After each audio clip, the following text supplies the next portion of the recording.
Bora, pessoal, para mais um react aqui. E dessa vez eu vou fazer um react do canal do Felipe Boni, né, de um vídeo que ele fez sobre pirataria na música, né? Felipe Boni, que tem um canal bastante interessante, né? Ele tem uma abordagem sociológica em cima da música, né, historiográfica também.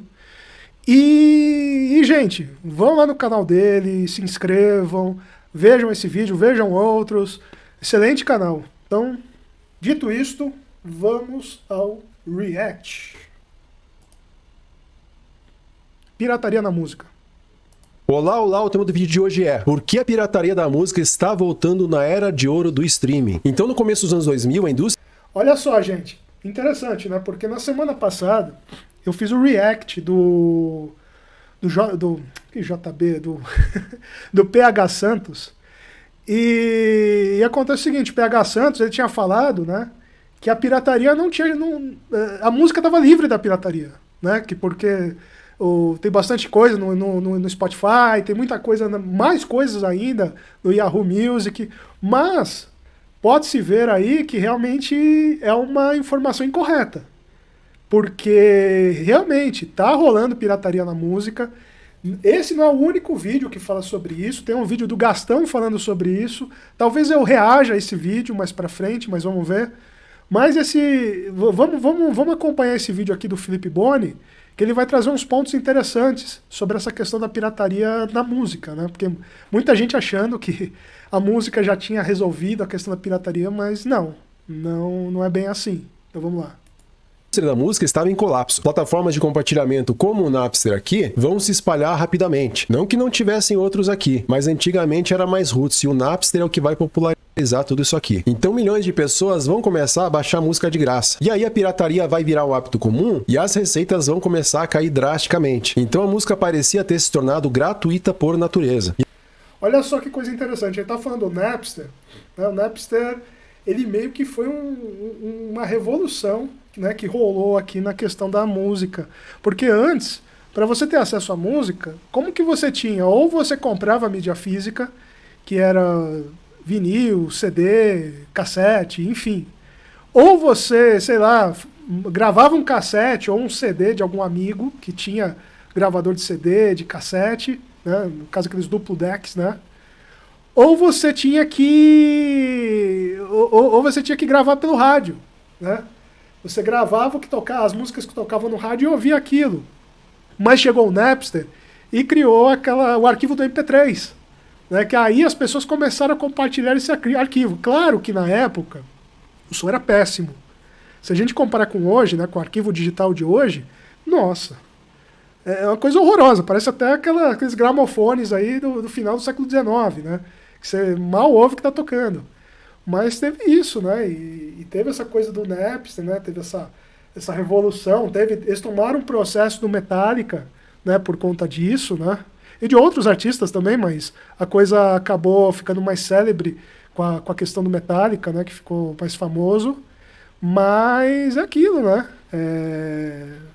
Imagine se não tivesse surgido esse tipo de rede de compartilhamento. Como seria hoje, né? A música, né?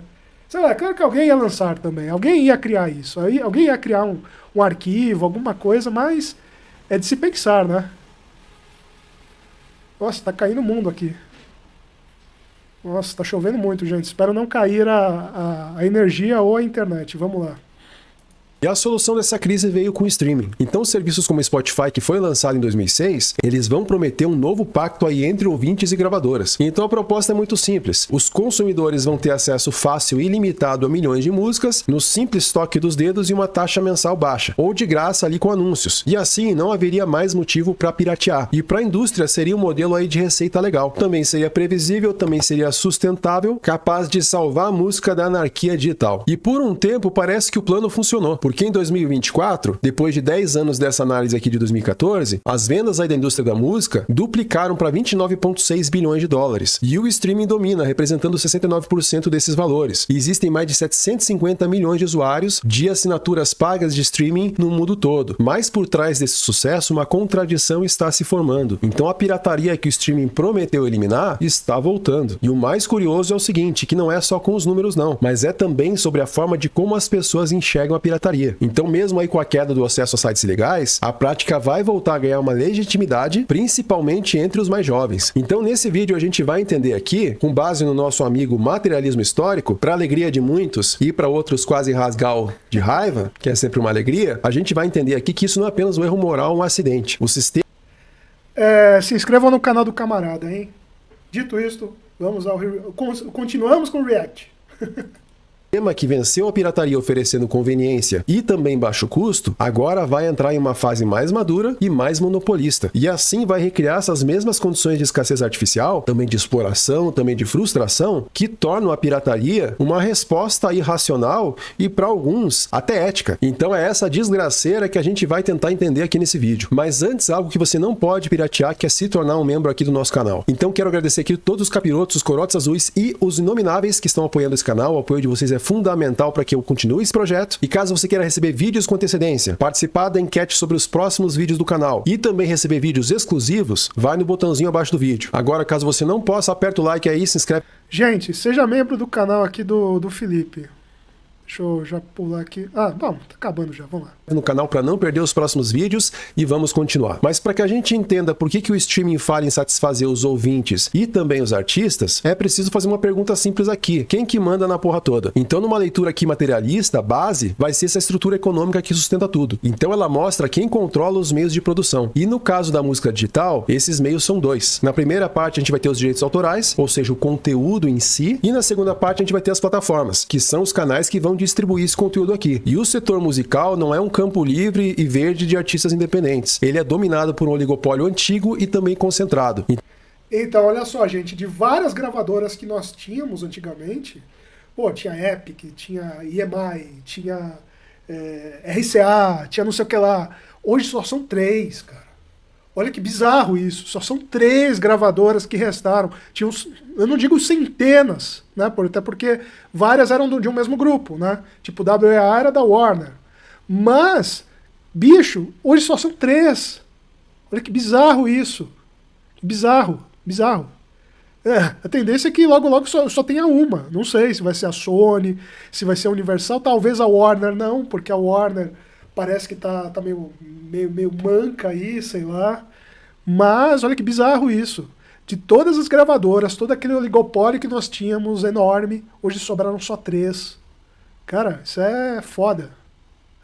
Vamos lá. Então a gente vai ter 3 gravadoras aí, a Warner Music Group, a Universal Music Group e a Sony Music, que vão controlar cerca de 70% do mercado global de música gravada. E esse controle não se limita aos hits atuais, então ele abrange o que realmente importa, que são os catálogos musicais ou os masters aí da maior parte da música do século XX. E só lembrando que parte disso pegou fogo aqui em 2008, lá nos galpões da Universal. Então teve Sonic Youth aí que pegou fogo, teve Nirvana, Beck, teve aqui o Tree of Dead, Slayer, etc. Cara, que loucura isso, bicho. Porra, eu não tinha sabido disso não, hein? Foi em quando? 2020? Nossa, bicho. Cara, muita coisa inédita pode ter sido perdida. Claro, tem gravação ao vivo, né? Às vezes tem também demo, tem tudo isso, mas, assim, coisa inédita mesmo, música ainda que não tinha sido lançada. Nossa, bicho. Caramba, bateu uma deprê aqui agora. Nossa, vai, vamos lá.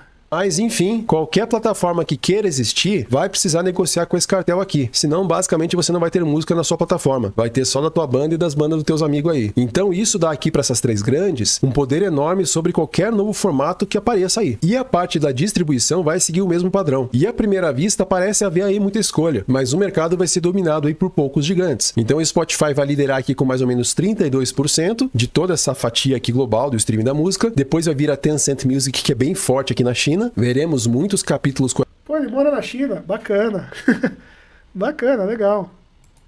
Essa Tencent pode ter certeza disso. Depois vai vir a Apple Music, Amazon e YouTube. Então essas empresas aqui criaram uma barreira de entrada aí quase que intransponíveis. E não só por dinheiro, mas também por escala, por dados e acima de tudo por efeitos de rede. Porque quanto mais usuários uma plataforma tem, mais valiosa ela se torna. Tanto para o público quanto para os artistas. Então esse ciclo reforça o domínio dos mesmos poucos nomes ali. E na narrativa pública, as gravadoras e as plataformas vão parecer ser inimigas. Elas vão brigar por lucros, elas vão discutir taxas de royalties, juntas? Elas vão disputar poder? Mas quando a gente olha isso aqui com mais profundidade, a gente vai ver outra coisa. Na verdade, elas são parceiras. Porque quando o Spotify surgiu, ele precisava dos catálogos ali das três grandes. E as gravadoras aceitaram liberar suas músicas, mas com uma condição aí, de ganhar participação acionária na empresa. E aí, depois do IPO do Spotify em 2018, e de parte dessas ações aí terem sido vendidas, o laço financeiro vai permanecer forte. Porque em setembro de 2024, a Universal aqui tinha 3,3% do Spotify ainda. E isso é avaliado em 2,13 bilhões de dólares. A Sony vai ter outros 2,85%. Então, juntas as duas aqui, elas vão ter mais de 5 bilhões em participações na maior plataforma de streaming do mundo. Então, as consequências disso são muito claras, porque as negociações de royalties não vão acontecer entre inimigos, mas vão acontecer entre sócios com interesses alinhados. E o objetivo em comum de todos eles é aumentar o valor desse ecossistema, elevar as ações do Spotify e, consequentemente, aí o lucro de todas as gravadoras. Pois é, né? Para quem dizia que as gravadoras tinham sido mortas pelo streaming, tá aí. Tá aí, mortas coisa nenhuma. Ah, não, mas eles não vão mais lançar discos. Bicho, eles vão lançar discos, só que tudo disco digital agora. Claro, tem mídia física, tem CD, tem vinil para os doidos que querem comprar, tipo eu, né? Que eu compro vinil. Mas é aquilo, eles ganham em cima ainda. Né? Então é aquilo, bicho. Eles entraram como sócios dentro dos streamings. Né?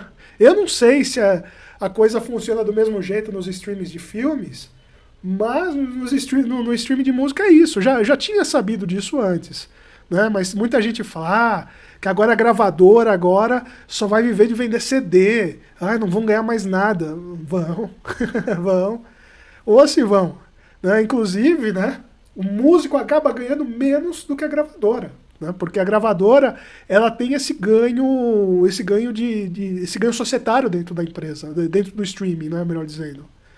E no caso, o artista não, o artista só vai ganhar pela coisa dos royalties mesmo, né? Mas beleza, vamos lá. Os próprios CEOs aqui vão falar de parceria e também de respeito mútuo entre eles. Mas quem que vai ficar de fora desse acordo? Quem? O trabalhador, que é o artista. Mas tem mais alguém aí que tá de fora. Quem que você acha? É você, meu caro espectador ou espectadora. Então você não imagina essa indústria como um triângulo, onde tem a plataforma, tem a gravadora e tem o artista. Não, cara, isso aqui é uma linha reta. De um lado a gente tem um bloco de capital unificado, que é a plataforma mais a gravadora, e do outro ali vai ter o trabalho e vai ter o público. Então é o interesse deles contra os artistas e os usuários. Então se lá na antiguidade a gente tinha o amo e o escravo e depois o senhor feudal e o servo, hoje a gente tem isso aqui, o capitalista e o operário. Então quem possui os meios de produção, que vai conseguir ganhar dinheiro com isso, vão ser os capitalistas, a classe aqui proprietária. E quem vai vender a sua força de trabalho vai ser a classe trabalhadora. E aqui que vai surgir a pergunta que o público sempre se repete. Pô, se a indústria nunca foi tão rica, eu pago essa bagaça do Spotify todo santo mês, como é que os artistas continuam pobres e estão sempre reclamando? Será que os caras estão usando tudo em droga? Então se a música global hoje gera os 29,6 bilhões, a verdade é que grande parte dos artistas sim vive em precariedade. E eu já falei isso lá no vídeo sobre o Spotify, que saiu há mais ou menos um mês aí no canal. Então isso... são poucos os artistas que ganham dinheiro mesmo com a música, né? Com a música, no caso, a reprodução da música, né? Aqui nós temos o ECAD, né? Que é o Escritório de Arrecadação de Direitos Autorais. Mas assim, o ECAD, ele repassa parte do que é usado da música dos artistas em shows, em eventos, em bares. Só que, assim, a parte daquilo fica com o ECAD como uma taxa, outra parte vai para a associação que o músico é inscrito, né? Tipo, várias associações, né? Para o músico poder receber os direitos do ECAD, ele tem que fazer parte de uma associação, né? Então tem a Associação dos Músicos, enfim, várias associações temos por aí, né? Então o músico tem que se filiar a uma associação dessa, e aí ele recebe por volta, eu tenho que confirmar, mas se eu não me engano são 60% do valor dos royalties, né? Porque 40% fica entre o ECAD, que eu acho que morde entre 9% e 10% do valor arrecadado, e os outros 30% fica para a associação, né? Mas tem isso, né? O músico mesmo ele tem que fazer dinheiro com show, né? Acaba tendo que ganhar dinheiro com show, mas são poucos. Poucos que, de repente, o próprio streaming paga uma quantia interessante assim dentro da reprodução, né? Vamos lá. streaming vai salvar a indústria, mas vai deixar ali os artistas para trás. E os pagamentos são minúsculos. É menos de 1/10 de centavo por stream. E mesmo esse valor aí não vai direto para o artista não. Então ele primeiro vai para a gravadora, que vai descontar os custos, as taxas, os adiantamentos, e só então ele vai pagar o criador. E essa lógica não afeta só quem tá começando não. Um contrato vazado aí da Lady Gaga, da fucking Lady Gaga, vai revelar que mesmo ali após milhões de reproduções, ela não vai receber nada do licenciamento. A gravadora, que é dona das masters, vai ficar com tudo. E esse sistema aí é protegido por contratos sigilosos, várias NDAs, que são ali os Non-Disclosure Agreements, e vão tornar invisível toda essa cadeia de exploração. E agora você pode se perguntar como que isso acontece na prática. Vai acontecer através do modelo Pro Rata, que é usado pela maioria das plataformas, inclusive o Spotify. Então, em palavras simples, o dinheiro da sua assinatura, que vamos dizer aí que seja R$ 21,90, ele não vai para os artistas que você escuta. Ele vai, na verdade, para um único pacotão. E aí a plataforma vai tirar 30% da sua fatia e o que sobra vai ser dividido entre as gravadoras, de acordo aí com a porcentagem total de streams que cada uma teve. E o resultado disso, como eu já comentei no vídeo sobre Spotify com muito mais detalhe, é perverso. Porque se você escuta aí um artista pequeno de jazz, o seu dinheiro ainda vai para os artistas mais populares do mercado. Então o Pro Rata vai premiar o volume e não o engajamento. Então ele vai redistribuir a renda dos artistas de nicho para os catálogos gigantes. Então esse modelo dilui dos pequenos e vai concentrar nos grandes. Então é uma forma moderna aí de subsídio cruzado que a gente pode chamar. Porque o fã independente vai financiar, vai ouvir ali o seu pequeno artista, mas sem saber ele está financiando os superaços da indústria. E pior, a partir de 2024, o Spotify criou um sistema de pagamento em 2 níveis. E a principal mudança aqui é que músicas com menos de 1.000 reproduções por ano, agora elas vão ser desmonetizadas. Então a explicação oficial aí é combater fraudes, é reduzir o lixo digital. Então se tu fez um som épico aí, mas não divulgou direito para ganhar 1.000 reproduções anuais, isso aí vai virar lixo digital, amigão. Então a verdade material aqui é outra, porque essas faixas ainda geram receita, mesmo sendo um lixo digital. Vai gerar receita de anúncios, vai gerar receita de assinaturas, só que a diferença agora é que a plataforma vai ficar com todo esse dinheiro e os artistas dessas streams não vão receber nada. Então o resultado é um processo de expropriação direta. A plataforma e as grandes gravadoras vão se beneficiar com o trabalho dos pequenos sem trabalhar e sem pagar nada por ele. E essa consultoria aqui, Media Research, vai chamar isso de segregação comercial. Então é a criação de uma subclasse de artistas desmonetizados, cujas músicas continuam gerando valor, mas que agora foram excluídos da economia do streaming. E o recado aqui é muito claro, você não é bem-vindo aqui. Então o streaming se transforma cada vez mais em uma rádio de grandes sucessos projetado para enriquecer o catálogo das 3 grandes. Então, olha só, gente, que coisa interessante que ele trouxe aqui, né? Porque muita gente acha, eu tô ouvindo, sei lá, a banda que eu conheci num festival, é uma banda pequena e tal, mas assim, né? A coisa do streaming, ela é toda em cima da arrecadação geral, né? Porra, isso é bizarro, cara, porque como que você é um artista, você tem uma obra dentro de um streaming, você vê nesse streaming aí uma forma não só de você ganhar um dinheiro também, né, mas também de você divulgar o seu trabalho e aquilo, né, o dinheiro mesmo está indo para grandes astros pop, saca? Nossa, isso é muito bizarro. Isso é muito bizarro. Cara, beleza, vamos lá.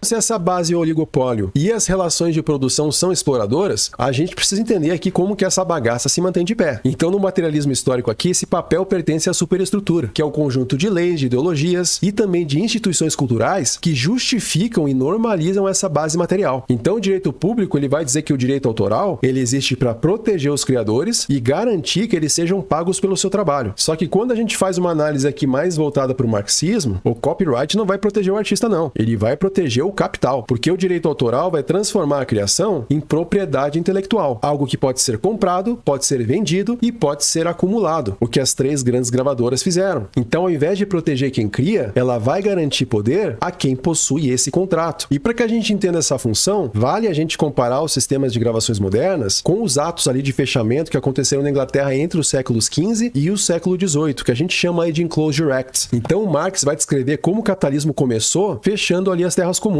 áreas usadas coletivamente pelos camponeses. Então, quando essas terras foram cercadas e foram privatizadas, os camponeses vão perder os seus meios de produção e vão ser obrigados a trabalhar nas cidades, vendendo agora a sua força de trabalho. E na música acontece o mesmo processo. Então, o músico, por natureza, ele tem ali os seus próprios meios de produção. Ele tem a sua voz, tem seu instrumento, tem também sua criatividade. Mas para explorar esse artista, o capital precisa expropriar esses meios. E como que ele vai fazer isso? Sugar ali a alma do artista e tudo que ele produz. através de um contrato de gravação. Então esse é o instrumento da expropriação. Então ele obriga o artista a ceder os seus direitos autorais, a sua terra comum criativa, ali para a gravadora. Então, mas assim, isso já acontecia antes dos streamings, né? Quando a indústria fonográfica ainda vendia disco, não existia ainda internet.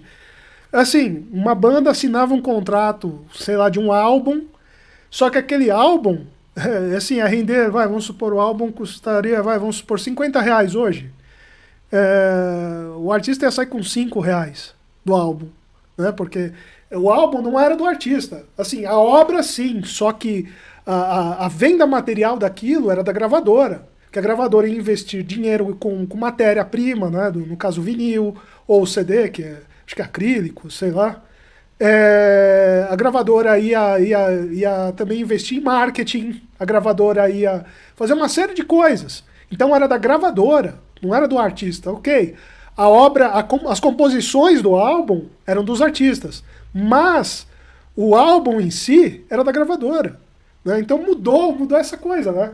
Ou seja, mudou quase nada, melhor dizendo, né? Mudou quase nada.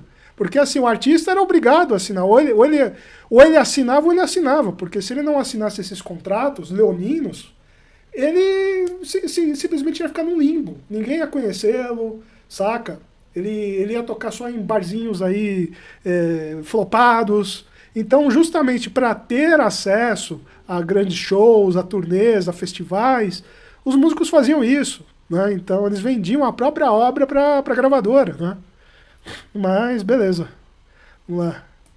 Em troca, o artista vai receber um adiantamento, que vai funcionar ali como salário inicial. E depois disso, então, o artista vai virar um trabalhador assalariado da sua própria arte. Então a gravadora vai passar a ser dona das masters, dos direitos autorais, que são os verdadeiros meios de produção. Então o copyright aqui, ele é, no fim das contas, o título de propriedade que vai legitimar essa apropriação. E aí essa superestrutura não vai moldar só o artista, ela vai moldar também o consumidor, porque o streaming vai criar uma mudança profunda nessa forma como a gente... Deixa eu ver uma coisa. Festivais. Pensei que estava saindo sem o som. Vamos lá.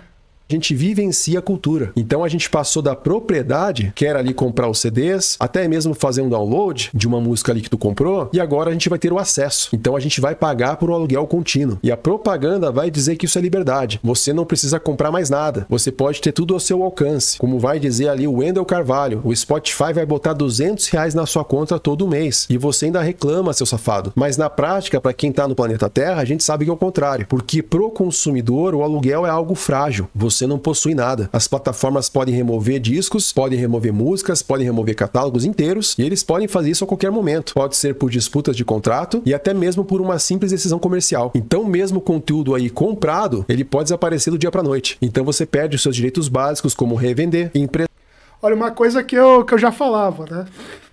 Tava acontecendo isso com os filmes, esses filmes digitais que a gente compra. E também está acontecendo com música. Por exemplo, você entra na iTunes, você compra um álbum na iTunes, esse álbum logo vai sumir. Da mesma forma os filmes, né? Aí que é uma grande sacanagem. Você compra a coisa, só que você vai comprar o prazo de licenciamento daquela obra dentro da plataforma. Você não vai comprar a obra em si, tipo, tem aqui, ó, vou pegar aqui esse vinil aqui do Shaft. Por exemplo, eu tenho esse vinil aqui, ele é meu, ninguém pega ele. A não ser que entre na minha casa, me assaltem e levem meus discos embora. Mas esse disco aqui não vai sumir aqui da minha casa, porque ele é uma cópia física, né? Ele é uma cópia física, ele está aqui para mim. Agora, uma cópia digital, venceu o licenciamento, é tchau, acabou. Não importa que você comprou o licenciamento. Você comprou a coisa durante o licenciamento. Venceu o licenciamento, tchau, já era, abraço. É isso, cara. Isso daí é ridículo, ridículo. Saca? Eu lembro, teve uma época que eu comprei os filmes no YouTube, eu nem sei se estão todos lá, hein? Comprei os do Hitchcock, comprei os do Kubrick, comprei Parasita, eu não sei se estão lá ainda, sinceramente, mas vamos lá. testar ou guardar ali o que você comprou. E para o capital, esse modelo é perfeito, porque ao invés de vender um CD por R$30 cada vez, ele vai cobrar R$21,90 ali todo mês, e para sempre. E no futuro pode aumentar seus preços, como já vem ocorrendo aí com várias plataformas. É um processo que a gente chama aí nos termos técnicos de merdificação. Se uma plataforma está boa, não espere que isso dure muito tempo. Então é um fluxo de receita constante, com controle total sobre o produto e sobre o consumidor. E aí, gente, sistemas baseados em contradições materiais, eles sempre vão chegar em um ponto de ruptura. E durante uma década, esse oligopólio e esse modelo de aluguel, eles fizeram o streaming crescer sem parar. Mas agora, essa busca constante por lucro, ela tá quebrando esse controle social original e afastando quem sustenta esse sistema, que é o consumidor. E o acordo inicial ele era simples, era acesso barato e estável, mas essa era acabou. E com o mercado ali saturado da América do Norte e também da Europa, as plataformas não podem mais crescer ganhando novos usuários, mas os acionistas querem mais. Não basta continuar lucrando, tem que lucrar mais e mais a cada ano. Então a única saída é tirar mais dinheiro de cada assinante. No mundo dos games aqui, nós tivemos um aumento do Game Pass de mais de 100%. Pô, eu assinava pro meu filho jogar Minecraft, eu jogava um joguinho de baralho chamado Balatro, fantástico, mas os caras subiram de R$59, que já tinha ficado mais caro, antes era R$39, e agora vai subir para R$119. Então não quis nem saber, quando fiquei sabendo disso, cancelei no mesmo dia. Então desde 2023, o Spotify e Apple Music passaram a aumentar os preços de forma coordenada e também previsível. E provavelmente vai continuar aumentando os preços, como analistas já estão dizendo aqui, que o Spotify vai aumentar os preços nos Estados Unidos a partir de 2026. E espero que isso aconteça aqui no Brasil também. E o Goldman Sachs, que é um dos maiores e mais influentes bancos de investimento do mundo, já deram a letra aí. Já informaram os investidores que aumentos de preço a cada 12 ou 24 meses vão ser a nova regra. E se você já viu isso aí nos streamings também, com Disney Plus, Netflix, etc., você vê esses aumentos acontecendo aí. E esse golpe acontece globalmente. E os ajustes não vão afetar só os países ricos, não. Até mercados emergentes. Então, na Índia, o preço aumentou de 119 rúpias para 139. Na África do Sul, de 64 para 69. E no Brasil, passou de 21,90 para 23,90 mensais. Eu nem sabia desse preço aqui, porque eu parei de assinar, acho que quando tava R$14 ainda. E eu assino só YouTube Music, porque daí eu consigo tirar os anúncios do YouTube. Mas, enfim, o que virou o modelo de inclusão, vai virar agora o modelo de estrangulamento. Extraindo ali o máximo de lucro, onde antes ali se buscava expansão, que não...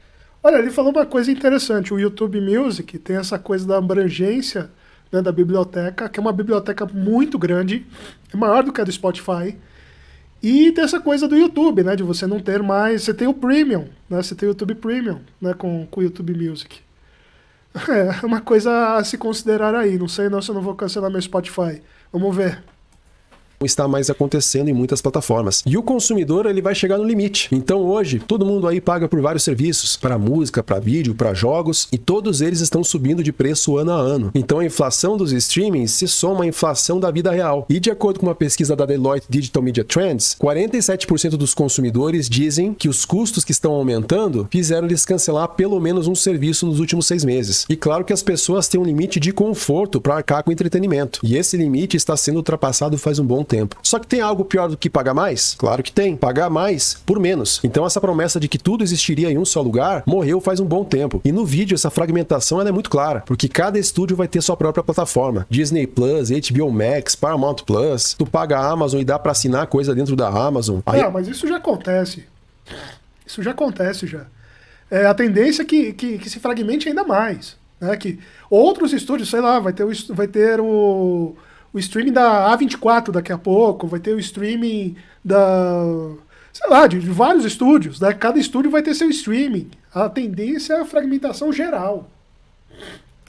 assina a Apple e tem coisa dentro da Apple também. E na música esse efeito é mais sutil, mas é igualmente corrosivo, porque músicas vão sumir, álbuns vão desaparecer, catálogos inteiros vão ser retirados por disputas de licenciamento. Um dia o ouvinte ali abre sua playlist e vê músicas ali acinzentadas, ou seja, vazias, indisponíveis, e essa é uma escassez artificial, porque nesse mundo digital de abundância, esse oligopólio vai criar limites falsos para aumentar esse lucro. Então o consumidor paga mais, recebe menos e perde o controle. Então quando o modelo legal se torna caro demais, ou inconveniente demais, ou fragmentado demais, o acordo vai se quebrar. E o que antes era crime volta a parecer lógico. E a pirataria reaparece então, não como rebeldia, mas como uma resposta racional. E na Suécia, que é berço aí do Spotify e também do Pirate Bay, o ciclo vai se fechar. Porque um relatório de 2024 vai demonstrar que 25% dos jovens entre 15 anos e 24, eles voltaram a piratear conteúdo. E o motivo? Os preços altos e também essa frustração com a fragmentação. Então o sistema que diz ter vencido a pirataria, agora vai recriar a pirataria pirataria. Só que não por acidente, mas por... Mas aí a gente tá falando também da pirataria dentro do cinema, né? Porque aqui pode ver Netflix, Prime... não tá falando assim da pirataria da música, né? Mas uma coisa puxa a outra, né? Porque é como ele falou, né? Houve um tempo que o Spotify era R$14,90, agora tá R$23,90. Né? E não faz tanto tempo assim, né? R$14,90, acho que foi o quê? Foi durante a pandemia, eu acho que era Expresso ainda, sei lá. Porque nessa época eu assinava o Napster. porque por incrível que pareça, o Napster tem o streaming deles, né? Só que eu parei de assinar porque tava saindo um monte de álbum do Napster, um monte de álbum que eu gostava, tava saindo, tava ficando com a biblioteca mais escassa. Aí eu dei preferência pelo Spotify, né? Pensei, vamos assinar o Spotify, pronto. Mas assim, eu já fui assinante do Napster. Não só usuário do Napster na época do Metallica, mas também eu assinei o Napster por um bom tempo, acho que, sei lá, de 2015 até a pandemia, acho que 2021, 2022, mais ou menos. Pouco tempo que eu sou assinante do Spotify. Coerência, porque a contradição vai chegar aí no seu limite. Só que a pirataria de 2025 não vai ser a mesma de 1999, não. Então esse modelo aqui peer-to-peer do Napster, que era baixar ali arquivos diretamente de outros usuários, vai ficar para trás. E a pirataria vai evoluir também de forma dialética. E agora ela vai usar as próprias plataformas de streaming contra elas mesmas. E vai surgir aqui o fenômeno do stream ripping. Então qual que é a definição disso? É o ato de usar um site ou um programa para capturar ali o áudio ou o vídeo de uma plataforma legal, que é o YouTube, o Spotify, o Apple Music, etc. E aí vai converter esse fluxo em um arquivo permanente, que é ali o MP3, o FLAC, ou mesmo ali o MP4. E essa prática é a síntese perfeita da contradição moderna, porque ela vai combinar a tese aqui, que é a conveniência do catálogo de streaming, com a antítese, que é o desejo da velha pirataria por posse e por liberdade. E o resultado aqui vai ser a síntese, que é um arquivo gratuito, permanente e de alta qualidade. Então o YouTube hoje a principal fonte é de stream ripping, seguido aí de perto pelo Spotify. E os novos piratas não apenas buscam aí música de graça, eles estão reagindo às falhas materiais e também às falhas ideológicas desse modelo de aluguel. Então, cada ato aí de stream ripping, ele é uma resposta direta aí às contradições que eu disse antes. E um estudo de 2025 vai listar aí as 6 principais razões, e todas elas vão revelar aí rachaduras do sistema. Então, a primeira aqui é que os serviços ficaram caros demais. Segundo, vai ser que os usuários querem aí os arquivos permanentes, algo que eles possam obter realmente. Sim, é aquilo lá, né? Porque assim, se a gente parar para pensar... Ok, mas se a pessoa quer ter a música para ela que compre um vinil, ela que compre um CD, mas não é bem simples também, né? Porque se tem gente já reclamando de R$23,90 de um streaming, de pagar R$23,90 todo mês no streaming, imagine só pagar aí R$200 num vinil, ou R$150 num CD. É aquilo lá, né?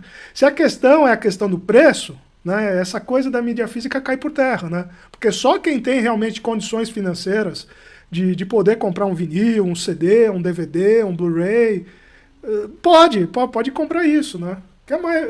Assim, inclusive se são jovens, né? Se são adolescentes, adolescente não tem renda. Adolescente, mal ganha uma mesada aí, dependendo do adolescente, né? Que tem adolescente que não ganha nada. Então imagina, como que ele vai comprar um CD, um vinil? É complicado, né? Então faz sentido isso. Justamente para você ter a música, só que assim, né? A gente também não pode se enganar com o digital, porque o digital também pode perecer. O arquivo pode dar um erro no arquivo e ele nunca mais poder ser rodado. Isso acontece, né? O mais seguro mesmo é você ter a mídia física, que a mídia física você tem, a não ser que aconteça um acidente, o disco risque, ou o CD risque também, e não funcione mais. Mas se você for cuidadoso, pegar nas bordas, aí não tem problema, né?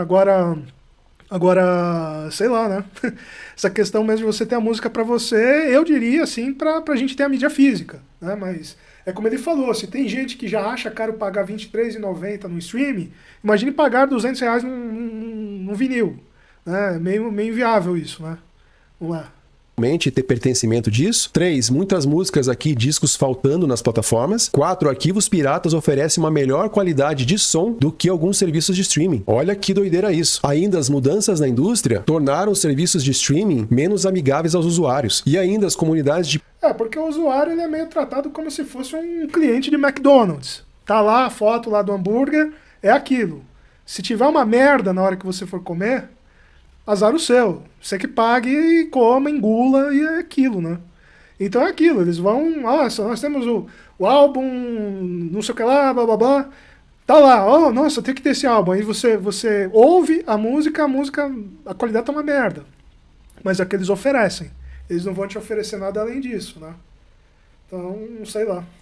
Pirataria torna a descoberta de música obscura mais fácil. Então fóruns ou sites como o SoulSeek, eles continuam muito ativos, com colecionadores. Nossa, SoulSeek, caramba.